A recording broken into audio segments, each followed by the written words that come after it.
there is a very good chance that Donald Trump is still hiding classified documents from the federal government. And we know that because of that CNN interview that aired a couple weeks ago with one of Donald Trump's former valets, a man by the name of Brian Butler.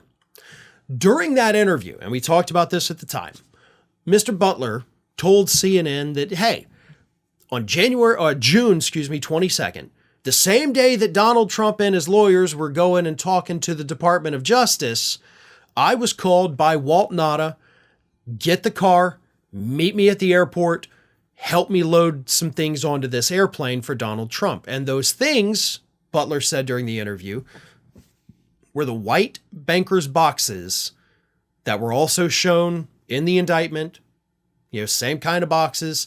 And Butler said these were classified documents. Trump's over there meeting with the DOJ, basically distracting them, while Walt Nauta called me to load these classified documents onto the plane to get them out of Mar-a-Lago. The plane was heading to Bedminster. Now, Bedminster has not been raided by the FBI. And I hate to use the word raid because that's the word they use, but it's applicable, so I'm going to use it, but I don't mean it in the sense that they use it, so don't get mad at me for using that word. But here's the thing. Without a proper, thorough search of Bedminster, which probably is going to include digging up Trump's wife, Ivana, we don't know if he's holding any more documents. And a former federal prosecutor by the name of Niyama Ramani actually told Newsweek that it wouldn't be surprising if more FBI warrants were issued to see what Donald Trump is still hiding based on Mr. Butler's interview. And by the way, Mr. Butler didn't just give this interview to CNN. This is the same information that he told federal prosecutors because he has been questioned. He had been, speaking with them under oath. So they know these things and they knew these things prior to him doing that CNN interview. So if they knew these things, why was Bedminster not thoroughly searched? Why did the FBI not show up there unannounced so that they didn't have time to move any more documents? Trump Tower, by the way, in Manhattan, has never been searched at all. Nothing. But if these witnesses, the people who worked for Donald Trump, are telling us he's hiding more, I know because I helped him hide them. I didn't know what I was doing at the time, but I helped them move the documents. So where the hell is the FBI on this? Where are the prosecutors on this?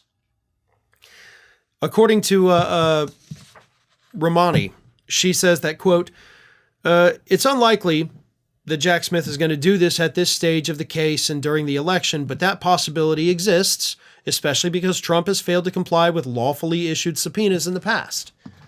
So even this former federal prosecutor, Ramani, is telling us, Jack Smith could do it. Jack Smith probably should do it, but he's probably not going to do it because the case is already progressing and it's an election year and we don't want to give that appearance during an election year. And, because they got to play it safe, right? And I mean, she's not saying they should, but I think she's kind of calling out the same crap that I call out, which is, we don't want to give the appearance of doing anything wrong. So we'd rather let this guy get away with it than have a couple Republicans being angry that we had to go back and get our classified documents. That makes no sense to me, and I think it is a very dumb argument that the government is basically doing in their heads. Who cares what they're going to say? If the man broke the law, the man broke the law. Not to mention the fact we know that Judge Cannon is rigging this documents trial in Trump's favor down here in Florida, but if you find documents at Trump Tower in New York, or you find them in Bedminster, guess what? You can bring charges there. You can do a second trial there. And believe me, you're not going to get one of these Trump-loving judges if you bring a case up north. So, Jack Smith, Judge Cannon is rigging this thing against you, but you could turn the tables if you've got the evidence to send the FBI to Bedminster and Trump Tower. So, maybe look into that if you want to win this case.